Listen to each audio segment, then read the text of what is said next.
Amados irmãos, a paz do Senhor Jesus.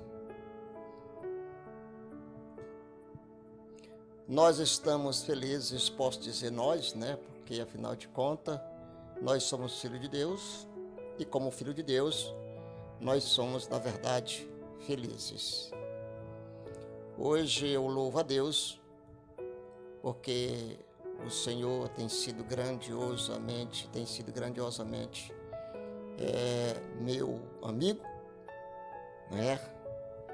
E eu estou muito grato pela companhia dele. O Senhor é meu companheiro em todas as horas da minha vida. Irmão, nós vamos contar um fato, irmãos, que está registrado em 2 Reis, capítulo 3, 4:38 e 4:39, tá certo? Aí também tem 4:40, 4:41. Aí tem várias referências, como Jeremias 23, 28. Houve um período de fome, irmãos. Amigos, o que um homem é capaz de fazer para saciar a sua fome e de sua família? Me diz aí, irmãos, o que o homem é capaz de fazer para saciar a sua família? Eu creio que ele é capaz de fazer tudo, irmãos. Amados, eu quero dizer para você que as coisas, da maneira que nós estamos vendo, as coisas vão piorar. Irmãos. E isso significa a volta de Jesus. A volta de Jesus. Nós podemos observar, irmãos, que o Brasil ainda, graças a Deus, ainda é uma nação e sempre será uma nação protegida por Deus. Protegida por Deus. E nós até agradecemos a Deus por ser brasileiro, por ser um Deus brasileiro, e feliz a nação cujo Deus é o Senhor. O Senhor tem sido o nosso amigo, certo? Inseparável, está sempre nos ajudando, nos fortalecendo, nos dando a sua graça e do seu conhecimento. Ele, na verdade, o Senhor Jesus, Ele não nos abandona em nenhum momento. Como eu estava falando, aquele era um tempo de fome. Fome na terra, irmãos. Aí surge um homem enviado por Deus para fazer milagres naquele período. Eliseu, o homem de Deus. Observe. Eliseu, o homem de Deus. Davi, o homem segundo o coração de Deus. Eliseu, um homem de Deus. Tanto é que a mulher disse assim: vamos fazer um quarto, porque todas as vezes que aquele homem de Deus passar por aqui, tem onde ele repousar a cabeça. Um homem de Deus, irmãos, a gente conhece o homem de Deus pelo seu caráter, pela sua conduta. A gente conhece o homem de Deus por essas características, essas e outras mais. Tá, irmãos? Aí diz assim: Eliseu, o homem de Deus, dá uma ordem para se colocar uma grande panela ao lume, a fim de fazer cozinhados para os discípulos dos profetas. A ordem foi essa. A ordem foi essa. Coloca aí na panela, ao lume, a fim de fazer uma comida para os discípulos dos profetas. Mas os discípulos que foram apanhar erva para cozinhado, viu uma trepadeira silvestre e encheu sua capa de colocida. Voltou e preparou a refeição com elas, visto que não a conhecíamos. Irmãos, foi enganado, não conhecia a trepadeira, tá? Não conhecia que ela era uma venenosa, não sabia que a cobra era venenosa, tá, irmãos? Na verdade, nem uma cobra, irmãos. Aí veja bem, visto que não conhecia. Após isso, deu de comer aos homens. Enquanto comia do cozinhado, um grito se ouviu. Ninguém sabe quem disse, quem gritou, né? Morte na panela, ó homem de Deus. Segunda vez que ele é aqui chamado homem de Deus. Aí veja o que aconteceu. E não pode comer. Morte na panela e não pode comer. Entendeu? Então Eliseu disse: trazei farinha. Ele a deitou na panela e disse: tira de comer para o povo. Já não havia mal nenhum na panela. Como foi que ele tirou o veneno? Com a farinha. É homem ou não é homem de Deus? Homem de Deus. Viram? Homem de Deus. A farinha, irmãos, é um símbolo da palavra de Deus. A morte é afastada da panela quando colocamos nelas as ervas venenosas das tradições religiosas. Observe-nos. Tem muita gente colocando na panela as tradições, tá certo, de religiosas. E das visões subjetivas das revelações engendrada pelo enganoso coração humano. Estão tudo colocando na panela, irmãos. Mas o genuíno trigo da palavra de Deus, mas o genuíno trigo da palavra de Deus. A palavra de Deus, irmãos, ela é perfeita. Pense numa perfeição. A palavra de Deus, ela é perfeita, irmãos. Perfeita.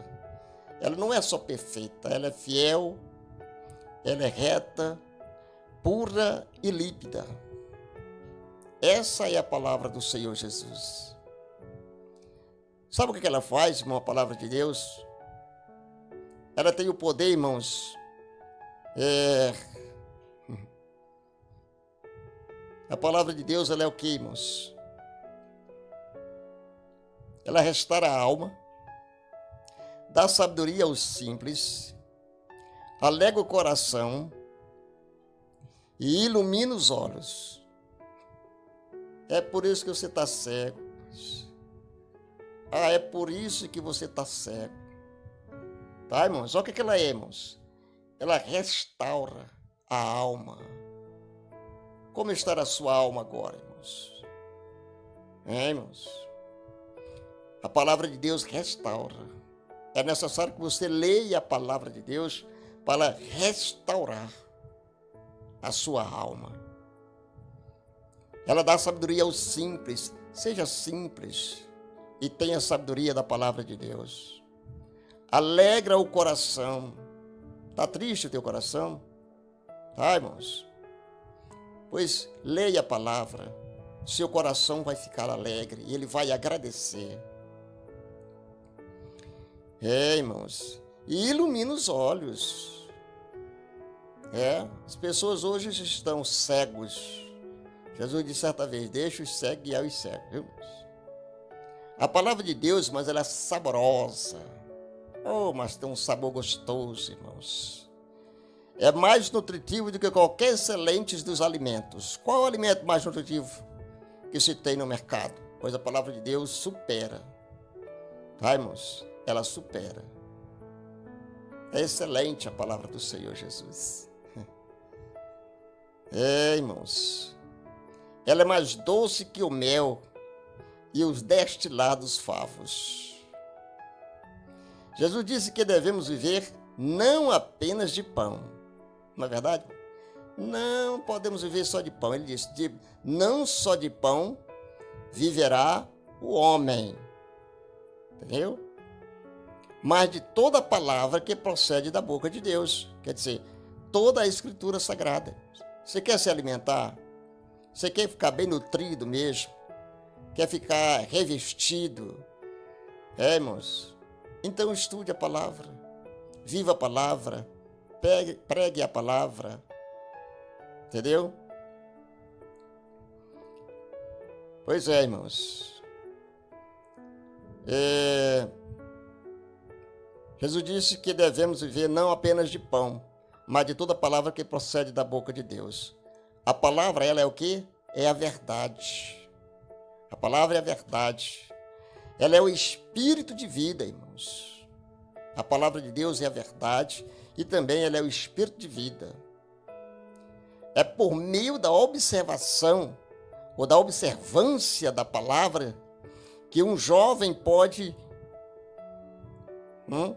guardar puro o seu coração e não pecar contra Deus. É através da palavra que um jovem, uma jovem pode guardar o seu coração puro, tá certo? Entendeu, irmãos? Amém? E diz ainda, irmãos,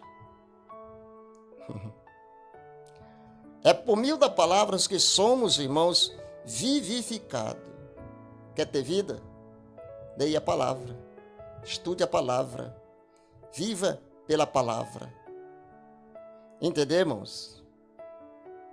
É pela palavra que somos fortalecidos. Mas tem muita gente fraquinho, anda cambaleando, espiritualmente falando. Por quê? Porque não ler a palavra do Senhor Jesus para se fortalecer. Precisamos nos fortalecer, irmãos, espiritualmente falando, lendo a palavra do Senhor Jesus. Nela nós encontramos o quê? Consolo e conforto. Irmãos, nela nós encontramos consolos e conforto. É a palavra de Deus, irmãos, que nos dá motivo para cantar na casa da nossa peregrinação. Peregrinos, estamos aqui. Nós não somos daqui, irmãos, tá? Não somos daqui. Estamos passando um tempo por aqui. A palavra de Deus, irmãos, ela é mais valiosa do que a riqueza. Muito mais valiosa do que a riqueza. Pois dá direção na caminhada da vida. Ela também dá entendimento, sabedoria para viver e consolo na angústia. Olha a importância da palavra de Deus, irmãos. Irmãos, é muito importante estudá-lo, a palavra do Senhor Jesus. Muito importante mesmo, irmãos. Estude a palavra de Deus. As igrejas ensinam que a palavra ela é infalível, inerrante, mas poucos hoje anunciam que ela é suficiente. Um grande lema da reforma era sola escritura, né? Que torna escritura, ou devemos pregar só a Bíblia e toda a Bíblia e nada além da Bíblia. Irmãos, devemos pregar só a Bíblia e toda a Bíblia e nada além da Bíblia. Quando você faz isso, irmãos, você vê os frutos. Não são frutos que com o tempo vão ficar podres, não. Eles vão crescendo e vão se fortalecendo. E a cada dia que passa, vão se renovando. Não podemos acrescentar mais nada à eterna suficiente palavra de Deus. Sabia que a palavra de Deus é poderosa? Ela é inspirada por Deus, irmãos. Ela tem poder. Ela é inspirada por Deus e útil para o ensino e para a repreensão. Tanto ela ensina, como ela faz a repreensão. Veja a importância da palavra de Deus. Ela serve para a educação na justiça, a fim de que o homem de Deus seja perfeito e perfeitamente habilitado para toda obra. Se você tem a palavra de Deus dentro do seu coração, e se você estuda ela, guardou no teu coração, irmãos, você será uma pessoa que tem, entendeu, irmãos? Que tem uma arma poderosa dentro de si. Entendeu, irmãos? Precisamos buscar a nobreza dos crentes bereanos. Precisamos, irmãos, que examinava tudo o que eu via. Espertos, né, irmãos? Tudo o que eu via dos discípulos e de outros mais, eles iriam examinar na Bíblia. Vemos? Examinava tudo o que eu via pelo crivo das Escrituras. Precisamos buscar, irmãos, um reavivamento da palavra, estudar a palavra nos púlpitos evangélicos. Precisamos voltar às Escrituras. Só assim o veneno será eliminado e a morte não mais reinará na panela. Entendemos? Só assim. Se você não fizer isso, irmãos, o veneno da panela vai matar você. A esperança para a igreja brasileira passa pela volta à pregação bíblica. Se você não vai pregar a palavra de Deus, não tem como a igreja sobreviver, irmãos. Certo? Não tem esperança. A esperança, irmãos, é pregarmos um verdadeiro evangelho. O evangelho que motiva as pessoas a buscar a Deus. O evangelho que tira você do fundo do poço e transforma em uma nova criatura. Existem evangelhos por aí, irmãos, que não transformam as pessoas. Da mesma maneira que eram antes, continua sendo. E sai aí, por aí, pregando o evangelho. Irmãos, chegará um tempo em que as pessoas se sentirão cansadas dessas novidades. Haverá uma ressaca e as pessoas desiludidas e famintas buscarão redutos onde encontrarão pão para mitigar a sua fome. As novidades que hoje enfeitam as vitrines da fé são como a goma de mascar que perde a doçura. E como o tempo que as pessoas começam a mastigar a borracha. Irmãos. A pregação bíblica, porém, irmãos, sempre é atual. É sempre atual. A palavra de Deus, irmãos, é sempre pertinente. Irmãos, é sempre pertinente. Ela jamais fica obsoleta, irmãos. Nada substitui a pregação. Nem mesmo os mais expunhos milagres. O derramamento do Espírito Santo no Pentecoste foi um grande milagre, irmãos. Apareceram línguas de fogo, ouviu-se um vento impetuoso, as pessoas começaram a falar em outras línguas e a grandeza de Deus, mas extraordinário fenômeno foi visto pelo povo como ceticismo, preconceito e discriminação. Ô povo, milagres, irmão, provocam impacto, não mudanças interiores. Os milagres chamam a atenção das pessoas, mas não produz transformação. Eles podem abrir porta para pregar o evangelho, mas não são o evangelho. O grande número de conversões não aconteceu até que Pedro entregasse sua poderosa mensagem. Entendemos? Quando Pedro pregou e explicou as Escrituras, a grande multidão se sentiu grandemente tocada pelo poder de Deus. A mensagem produzida em grande comoção em seus corações, quase 3.000 pessoas renderam a Jesus e foram batizadas. Vale a pena estar cheio da palavra, irmãos. Às vezes fica vazio, aquele vazio dentro de si. Você precisa preencher esse vazio com a palavra de Deus. Faça isso. Você sabia que a pregação é o instrumento, é o principal instrumento para tirar a morte da panela e nutrir o povo como leite genuíno da verdade? Irmão, a pregação, irmãos, é o ministério mais elevado da igreja e a mais profunda necessidade do mundo. Infelizmente, o mundo está cheio de palavras, mas não conhece pouco a palavra de Deus. É preciso, irmão, erguer a voz e dizer em bom alto e som, que a igreja pode existir sem prédio, sem liturgia, até sem credo, mas não pode existir sem a pregação da palavra. Ela não vai para frente, porque a pregação é a alimentação. O trabalho da pregação, irmãos, é o chamado mais elevado, o maior e o mais glorioso para o qual alguém pode ser convulsionado ou convocado.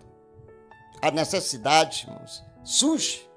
A necessidade mais urgente da igreja hoje é a verdadeira pregação. E por ser a maior e a mais urgente necessidade da igreja, é também, evidentemente, a maior necessidade do mundo. Pregar a palavra, irmãos, não é invenção da igreja, mas uma comissão recebida por Deus. A igreja não pode, portanto, validar essa comissão. Não. Por tê-lo recebido, ela só pode repetir e obedecer a ela. Pregar é uma função central, primária, decisiva à igreja. A pregação, irmãos, ela é indispensável ao cristianismo. O período decadente, irmãos, da história da igreja foram sempre aqueles que a pregação havia declinado. O cristianismo fica em pé ou cai com a pregação, porque esta é a declaração do evangelho. Entendemos? O destino do cristianismo, observe, irmão, o nosso destino. O destino do cristianismo protestante, irmãos, está certamente preso à ascensão ou à queda do pregador eficaz. O grande problema do púlpito moderno, irmãos, não é a teoria da comunicação, mas sim o conteúdo e a convicção e a consciência da teologia da vida. A teologia é mais importante do que a metodologia. A técnica só pode tornar-nos oradores se quisermos ser pregadores. Precisamos da teologia. A única maneira de tirar a morte da panela é colocando nela o trigo da verdade, pregando Cristo, o pão vivo que desceu do céu. É a única maneira, irmão, de tirar o veneno da panela. É pregando a palavra do Senhor Jesus. Amém, irmãos? Espero que você tenha aprendido algo. Espero que esse vídeo tenha te aberto os teus olhos. Espero que você tenha aprendido alguma coisa da parte de Deus. Algo da parte de Deus. Eu quero agradecer ao Senhor Jesus por essa grande oportunidade. Agradecer você que desde o começo assistiu o vídeo todo, não é isso? Quero agradecer a Deus por nos dar essa grande oportunidade de levar essa mensagem a centenas e dezenas e milhares de pessoas. Que Deus em Cristo abençoe a todos, em nome de Jesus. Não se esqueça de se inscrever no meu canal, Clédiomar Oliveira. Vá lá, se inscreva. E também você pode dar um like ou dislike e pode compartilhar ou fazer algum comentário. A gente fica aguardando isso acontecer. Amém, irmãos? E amém.